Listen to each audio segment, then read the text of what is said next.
When the Supreme Court struck down part of the Defense of Marriage Act, many assumed this meant a sweeping legalization of gay marriage, but it's not so cut and dry. NMIF correspondent Gwyneth Dolan asked attorneys and legal scholars Antoinette Cedillo-Lopez and Stephen Homer to clarify what the ruling means for New Mexico.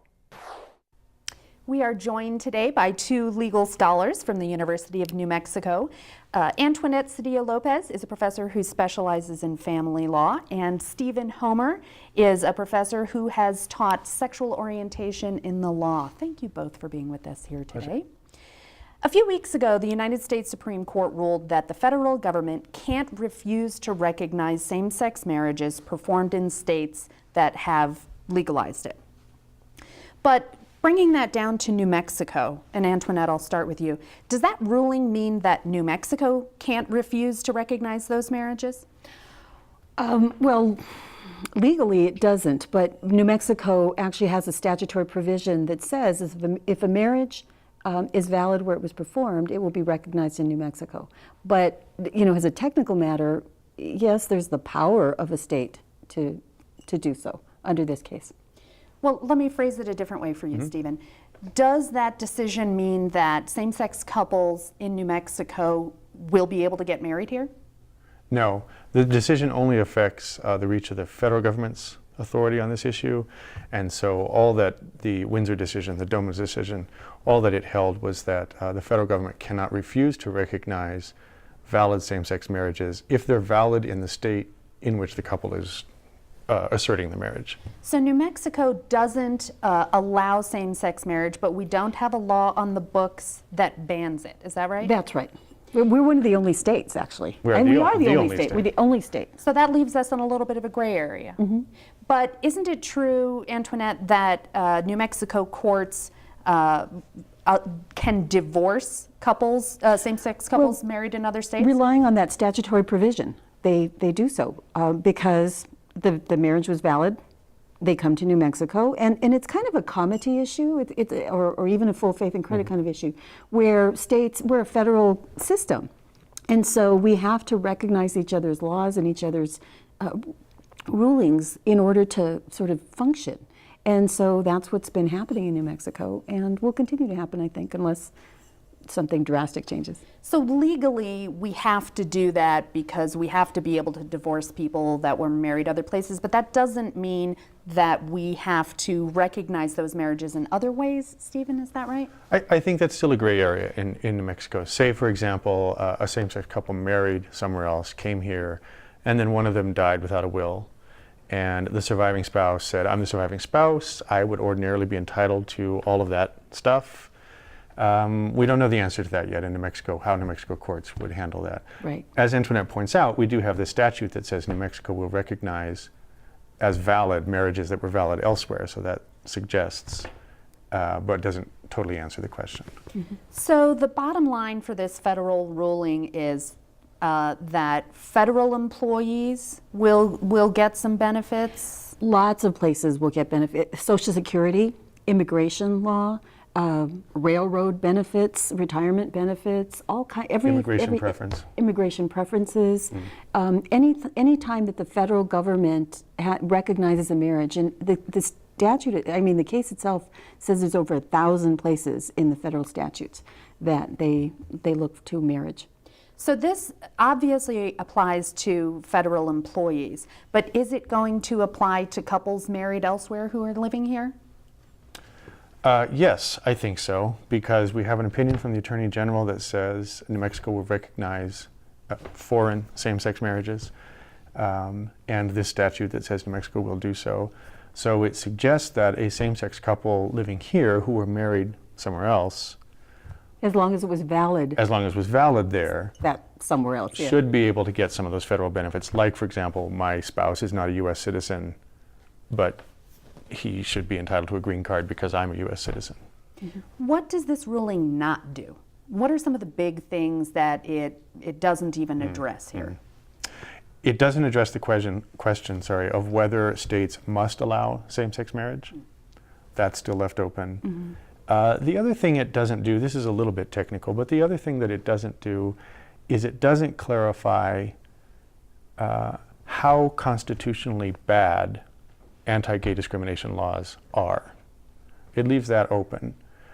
So we still don't know if laws that discriminate against gay people generally are presumptively bad or presumptively okay, and then just individual ones might be bad, if you follow me. So just for example, if I'm a business owner who does photography, I can discriminate legally against New York Yankees fans.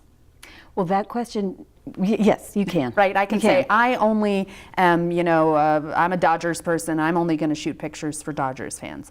But I can't say I'm not going to take pictures of your wedding because you're black? You could not do that. Yeah. That would And violate so the the law. question here is, does that apply to gay people? That's the question that the court specifically did not answer, Yeah. Okay. whether you can discriminate in that way.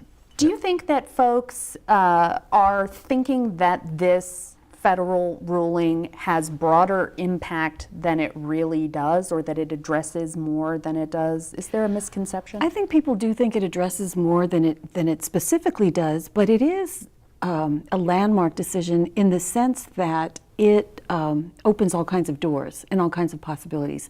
I think that the people who are bringing the litigation here in New Mexico to recognize it, I would say they're probably emboldened by this decision. And I think a lot of individuals are going to be emboldened by this decision and try to make the law as Stephen describes, which is you can't discriminate. Based on the history of discrimination against gay people, we should not be a society that permits discrimination against gay people.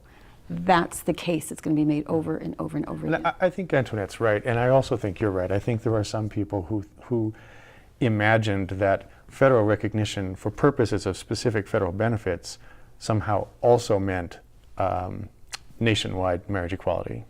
And it doesn't mean that. That isn't what this decision did. Let's talk about that lawsuit for a second here. The ACLU is representing several couples who are petitioning the state Supreme Court to rule on the issue of whether same-sex couples can marry in New Mexico. Are you familiar with their argument? I don't know all of the details. I know that they're advancing a lot of arguments under the state constitution, which is more generous than the federal constitution. And specifically the Equal Rights Amendment. In New Mexico, that would be really interesting because there aren't a lot of cases under the Equal Rights Amendment. So this would be, if they prevail under that provision of our Constitution, that would be pretty interesting. Why? And new. Just because what an Equal Rights Amendment means separately from an Equal Protection Clause would be sort of clearer. And is there, because a lot of people argue there's no advantage to an Equal Rights Amendment because we have the Equal Protection Clause. And this would demonstrate whether that's true or not. And the interesting philosophical question, I won't go too deeply into this, is the discrimination against gay people basically sex or gender discrimination, or is it its own thing? And so if it's decided under the ERA, which prohibits gender discrimination, then that would be good as a practical matter for gay people, but might not directly address the question of anti-gay discrimination As a class, and its role. right. Yeah. If the ACLU is successful in this lawsuit, what will change here? Then marriage will be, you can create a marriage in New Mexico. You'll be able to do that. Just like in New Mexico, a lot of people don't know this. First cousins may marry, and there are other states which prohibit those kinds of marriage. Well, New Mexico will be a state where you can get married as a gay couple. And what will give us some of these, an idea of some of the benefits that those couples will get here in New Mexico now that they don't get? Well, they will be entitled to the federal benefits and also the responsibilities. And let's not forget they're going to have to pay taxes as a married couple, and there is a marriage tax penalty, so they're going to have to pay that. But the other community property, they're going to be eligible to have the community property laws apply to them. And that's really significant because New Mexico is very progressive with community property laws. And so that's something that they don't have a benefit to right now. Stephen? You know, also, if you're married and unfortunately your spouse is killed in an accident, then you have a lawsuit that you can file. Right. Same-sex couples don't have that. If they were married, then they would have a wrongful death action. As I alluded to before, if they die and one of them dies and doesn't have a will, then they're presumptively entitled to all that person's property as being a surviving spouse. Under community property. And these are things that you can't get by an agreement. Some people say, well, you can just form a contract with your potential spouse and get all the stuff of marriage. But there are actually some things you cannot agree into, and you actually have to be married to get. Insurance benefits, all kinds of workers' compensation benefits. Yeah.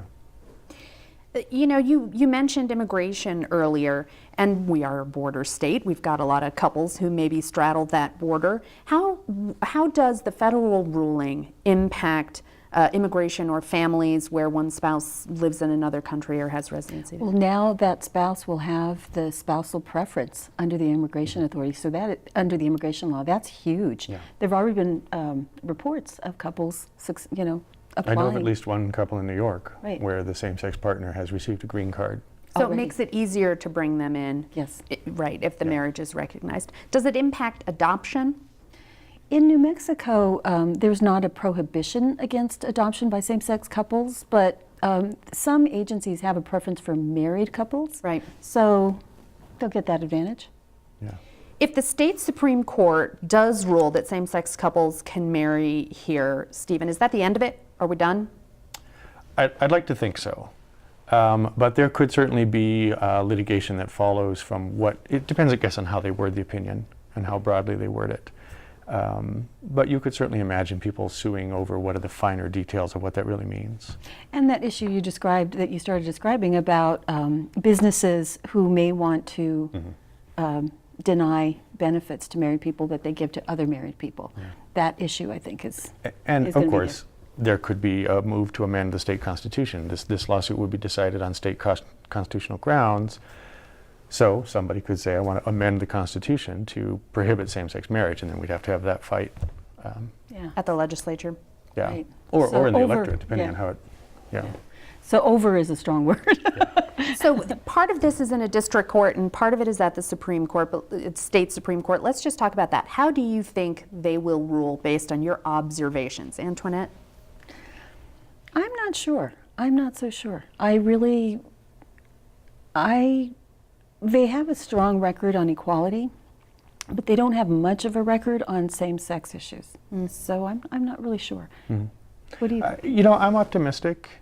The few cases that the Supreme Court has handed down that deal with gay people have generally come our way.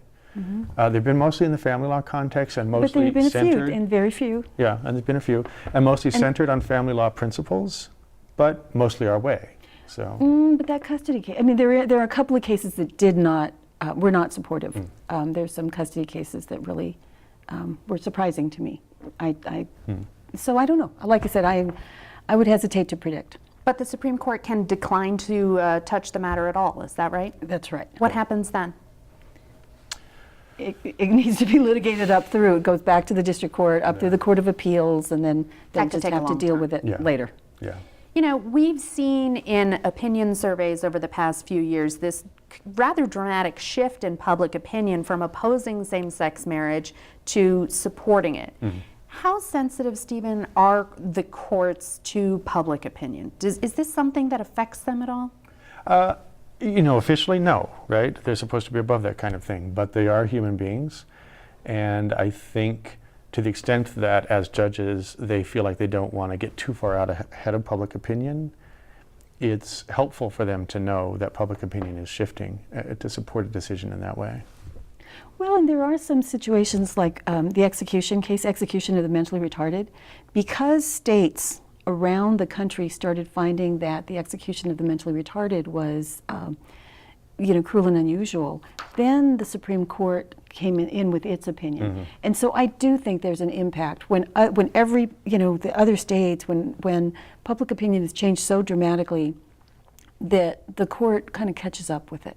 But you're right; they don't like to go ahead. I often joke with my students that the United States Supreme Court is, on any given issue, if you're trying to predict how they would rule, try to think what public opinion would have been 20 years ago, and that's how they'll rule. And that actually is a pretty good rule of thumb sometimes. I think the New Mexico Supreme Court's a little bit ahead of that curve. Yes, I think so too. Speaking of your students, are these issues and these rulings going to change your classes and the things you talk about this fall? Absolutely, yeah. I'm already thinking of ways that I can put these issues into the syllabus. Yeah. I've had to go through my family law syllabus and topic by topic change the course. It's going to be really profound. Is that exciting? Is that a Yes. fun thing to happen? Right. It was very exciting this summer because I was teaching in Mexico and I was teaching comparative human rights, and we were talking about these issues on the international scale. And then the case came down like a couple of days after we had these big discussions. And so it was very exciting because we were reading the opinions and talking about them, and it was very raw. Usually the cases come down in the summer. The professor processes them and then presents them in the fall. So this was just great fun. I had a blast, and it'll be really interesting to see. Yeah, I was teaching my sexual orientation in the law seminar when the arguments happened. So it was interesting Similar. to read the parties' briefs and then listen to the arguments and have that conversation. It was exciting.